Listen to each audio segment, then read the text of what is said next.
The Cronkite School and Arizona PBS working together in new ways to bridge the classroom to the community in the digital age.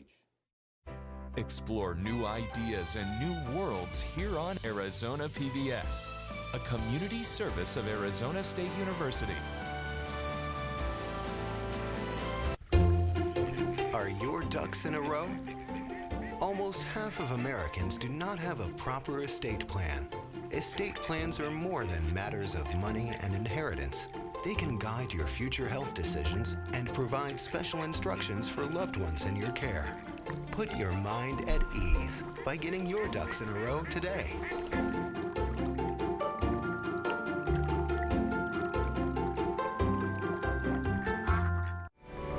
Coming up next on Arizona PBS, Life and World.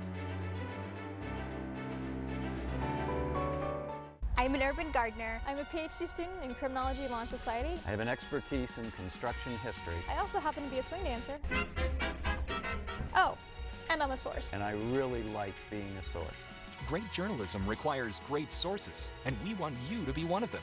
Arizona PBS is building a network of viewers, people with insight into the stories we cover and the stories we should cover. Explore what it means to be a source for the Arizona PBS Public Insight Network at azpbs.org/pin. Support for Arizona PBS comes from viewers like you and from Helios Education Foundation believes that education changes lives and strengthens communities. By aligning educational efforts throughout the P16 education continuum, we hope to foster increased collaboration that leads to success for our students and our community. With the help of our visionary partners and your continued engagement in education, we proudly look forward to a future where every student is prepared for post-secondary success and community leadership. Today's program is sponsored by RATW CPAs, Business and Financial Advisors, serving the needs of businesses and individuals since 1953.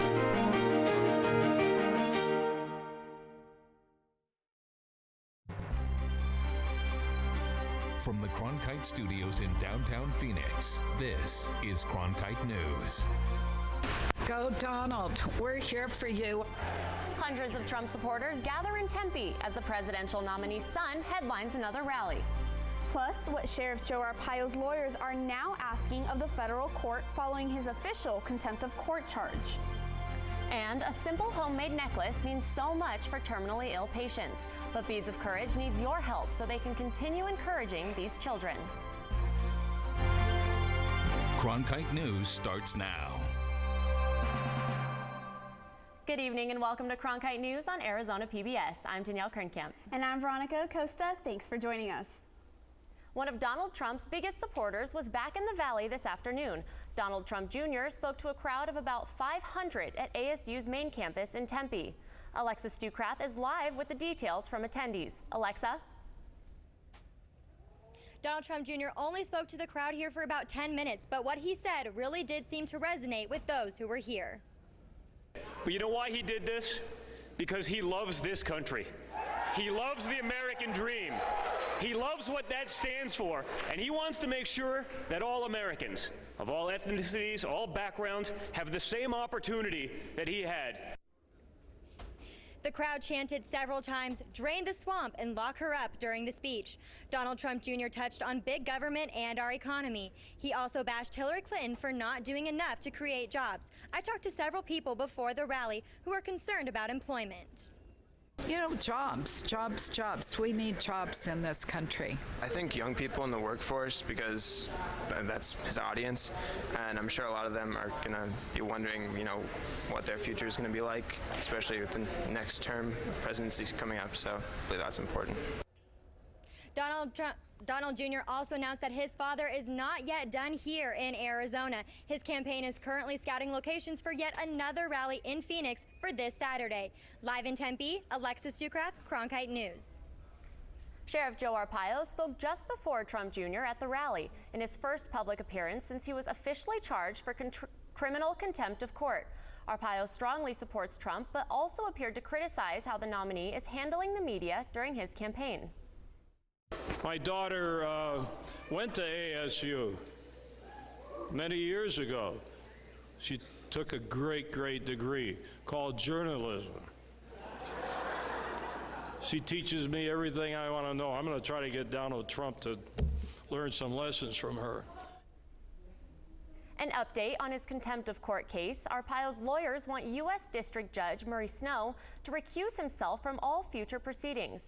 Arpaio's attorney, Charles Cooper, said Snow has, quote, engaged in improper, private, off-the-record meetings and communications about the merits of the case with the court-appointed monitor. They also filed a motion to remove the monitor from the case. Arpaio has said that his case will not keep him from taking office if he is reelected. Arpaio's trial is scheduled for December 6th in Phoenix. If convicted, the misdemeanor offense would not bar him from serving his 7th term. There was a breach in the 911 emergency system this week that sent a flux of hang-up phone calls to departments around the state and possibly in other states. The Maricopa County Sheriff's Office arrested Meet Kumar Hitesh Bhai Desai, who was accused of creating a link where users could click and call 911. There were almost 2,000 clicks on the link, but authorities were able to shut it down before losing service to their system. Hillary Clinton unveiled a plan today to reduce bullying. The plan would provide $500 million in new funding to states that develop anti-bullying efforts. States could get $4 from the federal government for every $1 they spend. It would be paid for through Clinton's proposed tax increases on the wealthy. Hillary Clinton and First Lady Michelle Obama held a rally in North Carolina where Hillary addressed deeper issues on the ballot. But indeed, dignity and respect for women and girls is also on the ballot in this election. And I want to thank our First Lady for her eloquent, powerful defense of that basic value. The First Lady took the stage after Clinton and said that it is usually unprecedented for a sitting First Lady to be so involved in a campaign, but said she was active because this was an unprecedented election. Phoenix Mayor Greg Stanton is in Mexico City for the opening of new trade office. The goal, increase cross-border business with Mexico. Jamie Flores explains why this trip is important for Arizona.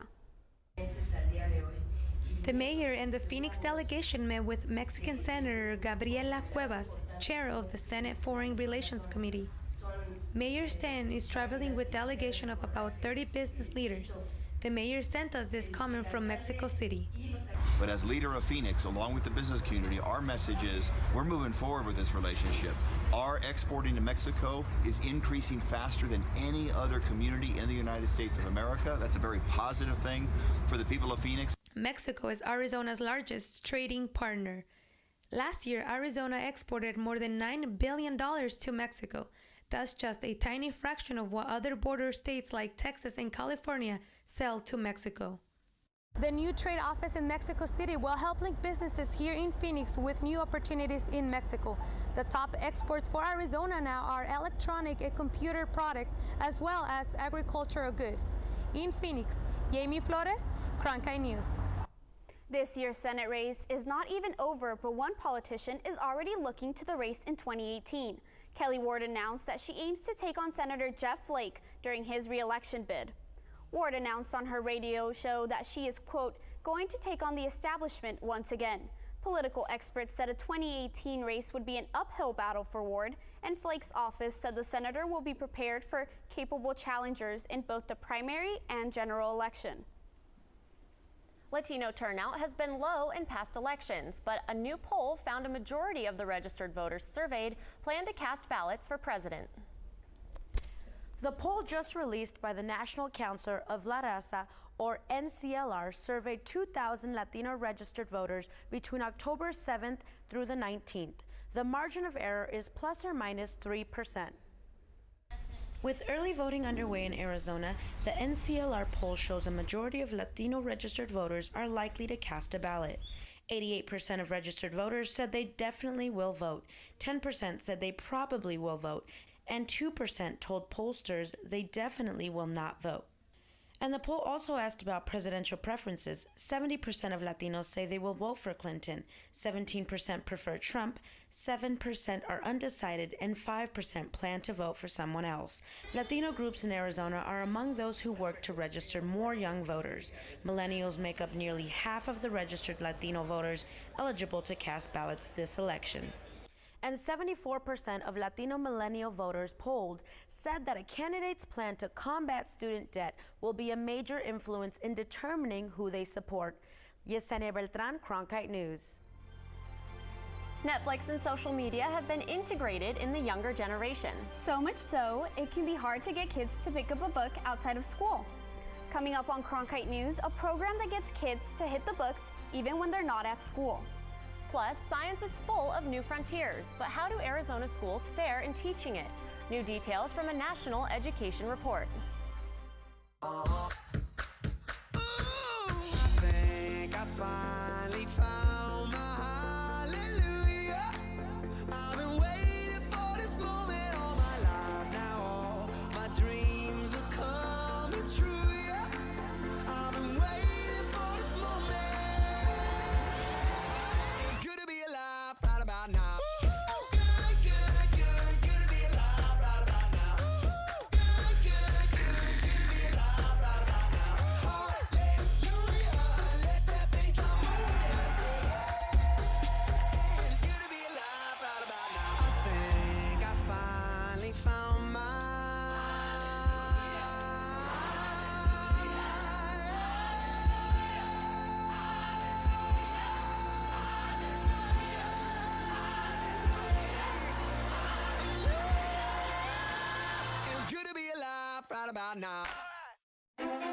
Tickets are now available for the annual Walter Cronkite Award for Excellence in Journalism Luncheon, held Monday, November 21st at the Sheraton Grand Phoenix. Join media industry and community leaders in honoring this year's recipient, award-winning journalist and CBS Evening News anchor Scott Pelley. The annual Walter Cronkite Award for Excellence in Journalism Luncheon. cronkite.asu.edu/luncheon. New data on national science achievement shines a bright light on Arizona. Cronkite News' Claire Caulfield is in Washington, D.C. with more on STEM education.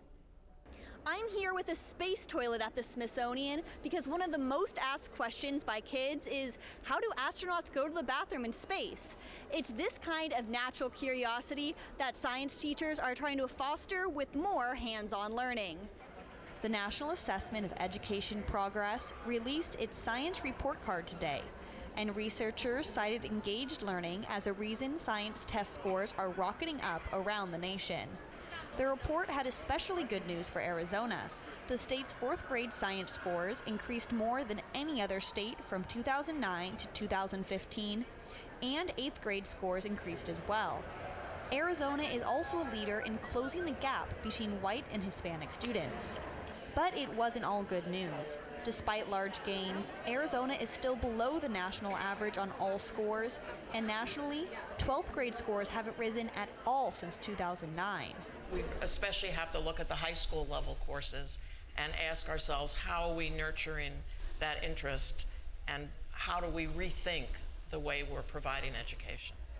The panel at the Air and Space Museum suggested more classroom involvement from professional scientists and a focus on creating lifelong learners. It's more than just having kids do activities. It's important for students to have an engineering design challenge or having to explain a science phenomena will engage students to have the critical thinking that they need. In Washington, D.C., Claire Caulfield, Cronkite News. Students and parents alike know about summer break, summer vacation, but what about the summer slide? Summer slide is when grade students struggle after coming back from break. Jesse Canales joins us live to tell us about how one summer reading program is trying to change that. I'm out here outside a Cronkite library where college students hit the books year-round. But for younger kids, sometimes it keeps a game to make sure they keep up with the reading. That's why Maricopa County Library District created a program to keep kids reading over the summer. twilight was gathering, and Orpheus wasn't here. Sienna's Skillstat is 10 years old. Dustfinger had been staring at it. She began reading at a young age. But his limbs simply would not keep still. And hasn't stopped since. She reads a lot. Ferret's heart beats faster. I discovered the 40-book challenge. I was like, yes, I get to read. Sienna took the challenge from Maricopa County Library District's summer reading program a few years back. It was created to help stop the summer slide, where teachers had to reteach skills lost over summer break. Our data has shown us that if kids continue to read 20 minutes a day throughout the summer, they end up with the same reading comprehension or even better reading comprehension by the beginning of the next school year. The ghost would begin to whisper. And librarians hope that, like Sienna, the students won't stop reading once the program ends. Sienna and her mom even created their own bigger challenge. We had 10 books to read during the summer, and she did about, I'd say, 14, 15 books. So many books stack up to a higher reading level for this 5th grader. About 7th, 8th grade reading level. We're both searching for the same villain. Her mother says Sienna's language and grammar skills have improved thanks to all that reading. So many books. And her latest report card, all A's. All 62 libraries in the Maricopa County are part of the summer reading program, which begins again next June. Sienna and her mother say she will definitely be a part of it next time around. From the Cronkite Library, Jessica Nollis, Cronkite News. It's a simple strand of beads. But for terminally ill children, the beads symbolize hope and courage. Coming up on Cronkite News, why Beads of Courage needs your help to keep the tradition alive. We could see a couple records fall in the weather department over the next couple of days. Will that trend continue to melt your Halloween candy? I have the answer when Cronkite News returns. 1, 2, 3, 4, 5. I'm always searching to feel like I fit into something. We are the people that we are because of our past.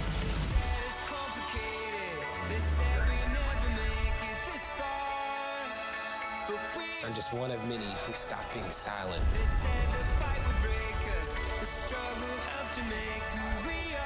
It's just proof of how far we have come. Make sure in all the hustle and bustle, we don't lose sight of why we're here. It all boils down to communicating the lives we live. If you look closely, they've got a story to tell. It connects with you in a very deep way. Wish you love, peace, and soul. Come with us on this great adventure. For years, the federal government has been trying to close a Tucson mail processing center and relocate operations to Phoenix. But city officials and Representative Martha McSally are fighting back. Today, McSally and North Carolina Representative Mark Meadows met to discuss the future of the Cherry Belle Mail Processing Center. Meadows heads the House subcommittee that oversees the U.S. Postal Service. McSally and city officials say the closing of the center is unnecessary, would impact the workforce, and would result in delayed mail. This would heavily affect seniors and veterans who rely on the mail for their medications. The Postal Service says the close is necessary to save money. Attorney General Mark Brnovich announced today that the state of Arizona will get a little over $1 million as a part of a settlement with Hyundai and Kia. The $41.2 million multi-state settlement was made to resolve claims that the companies misrepresented the mileage and fuel economy ratings for their model year 2011, 2012, and 2013 vehicles. Today, Twitter announced that it's cutting 9% of its employees worldwide. In addition to the employee cut, Twitter also said in a statement that they are discontinuing their popular app, Vine. Twitter has recently been struggling against other social media competition. Since the end of 2014, Twitter expanded by 15 million monthly users. In that same time frame, Facebook gained 319 million monthly users. Most Arizonans would agree it's just too hot for the last week of October. And it turns out this was a record-breaking day. Tyler Klaus is in the Weather Center. Veronica, we actually broke 2 different records today. We broke the new daily high record, and we broke even a bigger record, the latest ever to hit 100 degrees. That record was originally October 23rd, but now since we did hit 100 degrees right about 2:30 this afternoon, it is today for the latest day we've ever hit 100 degrees. As we take a look at that almanac for today, 100 degrees as the high, but our low actually was 70 degrees, and that was 1 degree off being a record high low. Our average for this time of year is well lower, about 84 degrees for our high, and there's that old record of 98 degrees set back in 2001. As we take a look at temperatures across the valley, we have 99 degrees here in Phoenix, 69 degrees up in the Grand Canyon, and 95 degrees down in Tucson. As we take a look at our map, we do have some clouds around in the valley. That's thanks to this weather system that's off the coast of California. Over the next couple days, that will try to work its way here in Phoenix. We won't see really any rain, but we'll see a lot more cloud cover, which will help bring our temperatures down. But that temperature drop won't happen throughout the weekend. On Saturday and Sunday, we still see 94 and 93 degrees. And on Monday for Halloween, we start to see a break at 85 degrees for your trick-or-treating weather. We see 83 degrees right about 6 p.m. with clouds moving in. But then on Tuesday and Wednesday, we drop down to normal. And then Thursday, 85 degrees with sunny skies. Tyler Klaus, Cronkite Weather. For children diagnosed with serious illness, every treatment puts them to the test physically and emotionally. One organization is helping those children tell their stories and celebrate those milestones through Beads of Courage. Whenever you get like chemotherapy, you get a needle poke, or stay in the hospital, you can look forward for a bead. Abby Kuhnman is one of many children around the world who has received a bead every time she reaches a milestone in her battle with cancer through Beads of Courage. My favorites are the bumpies because I like them. They're pretty and I like the texture. Over 60,000 children in 8 different countries receive beads through Beads of Courage to help them cope with their illness. When you bear witness to courage every day, you want to acknowledge that. And so beads came about as a way to acknowledge tangibly the courage that you witness every day. The most special are handmade by bead artists, something that the organization needs more of. So right now our organization is truly experiencing a bead shortage, which is frightening when you're Beads of Courage. We can't run out of beads. Volunteers spend their time helping package the beads one by one. Abby not only wears the beads proudly, but she also spends some time helping send joy through beads to others. It's cool to show your friends about all the different beads so they can look at it, so they can see what you did and all that stuff. And even though Abby received her Purple Heart, meaning she's finished her cancer treatments, she wants others to be a part of Beads of Courage just as much as she's been. You can ask your nurse, your social worker, or your child life, or if the Beads of Courage people come in. A Marcos Deniza football player is making strides to make history. Coming up on Cronkite News, the goal this player is making to change the game. The confidence to lead our country. This isn't reality television. I feel like Hamilton reached out from history and wouldn't let me go until I told his story. I make no apology for my actions. I would do the same again. How we come so far and yet have so far to go. Right there, coming up.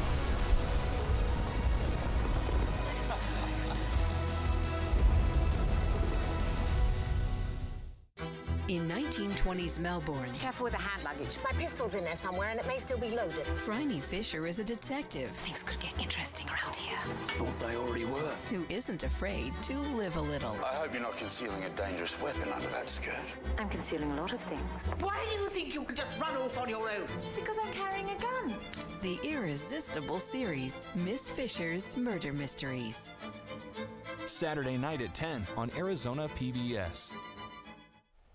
Chicago-based businesses in the Valley are reaping the benefits of the Cubs in the World Series for the first time in 71 years. Most restaurants have seen sold-out crowds throughout the team's postseason run. Reporter Giselle Cancio spoke to some of the businesses to learn how they're making Phoenix feel like Wrigley. With the World Series tied at 1 game apiece, the Cubs return home to try to move closer to rewriting history. But Wrigley Field isn't the only place that will be overflowing with Cubs fans this weekend. Let's go, Cubby Blue runs deep nearly 2,000 miles away here in the desert.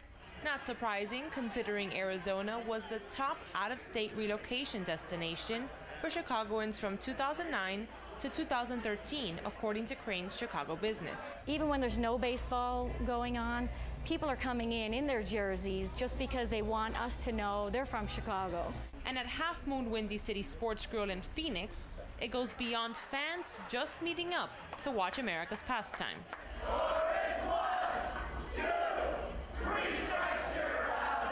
We get together, we sing the 7th inning stretch, we sing Go Cubs Go, we fly the W. We do all those things that everybody expects from back home. I've got $2 Old Style in a can every day, so you feel like you're back at Wrigley. It's more than restaurants that are seeing an impact with the Cubs in the World Series. Sports merchandise stores like Flag World have had a tremendous sales increase in Cubs gear, including this Fly the W flag for its rich tradition at Wrigley Field. We hope everybody carries one so it'll carry the Cubs through a World Series victory. Even Chicago hot dog haven Portillo's has doubled its staff to process the larger than normal amount of takeout orders coming in on game days. The biggest thing is that people come in here before the game starts and they'll take some takeout, so the entire family is eating Chicago Portillo's hot dogs. Whether it's a deep dish pizza or an authentic Vienna beef hot dog, Chicago transplants are coming out in droves for a taste of home as they hope to witness the North Side team break a 108-year drought. In Phoenix, Giselle Cancio, Cronkite News. A big high school rivalry is on the football field. It's set for this weekend as Marco Deniza takes on Tempe. And under the Friday night lights will be 17-year-old Kristen Muir. Reporter Blair McElroy found out how Kristen is taking on a very male-dominated world. Marcos Deniza senior Kristen Muir isn't afraid to stand her ground on a male-dominated field. She's even got a personal foul to prove it. I didn't want to show like, oh, I'm gonna let you guys hit me and me not do anything back. I was like, you can't do that.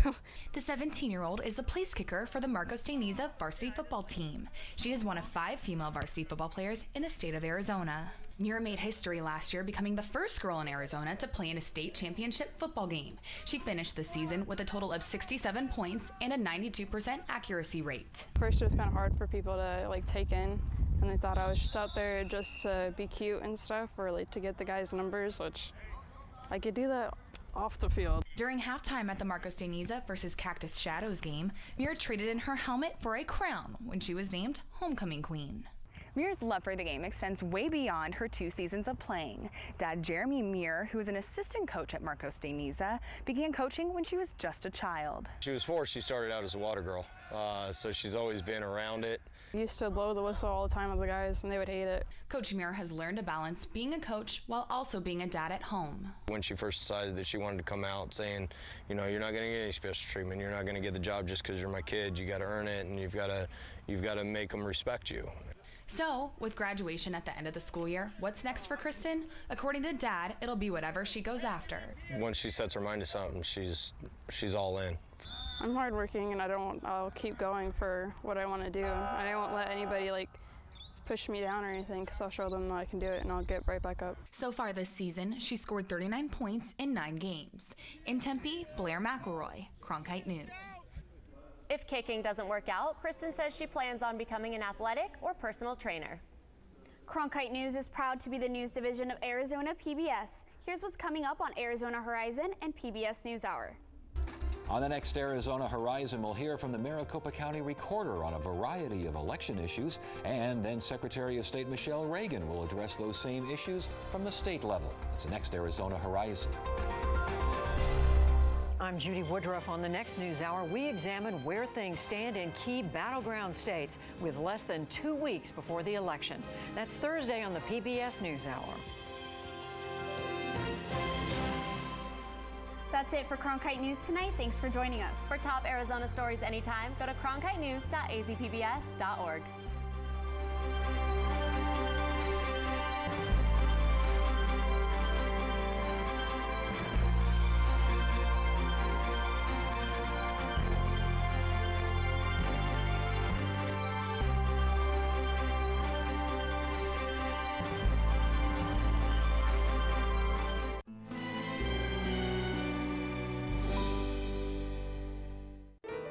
Next time on New Tricks. The vicar was stabbed through the heart. The team investigates an apparent hate crime. Everybody loved Leonard.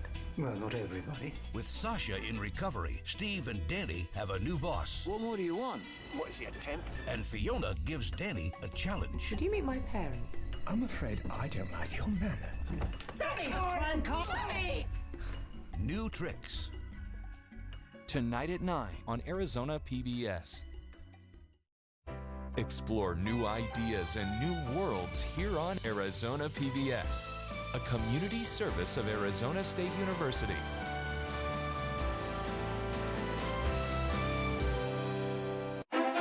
Tickets are now available for the annual Walter Cronkite Award for Excellence in Journalism Luncheon, held Monday, November 21st at the Sheraton Grand Phoenix. Join media industry and community leaders in honoring this year's recipient, award-winning journalist and CBS Evening News anchor Scott Pelley.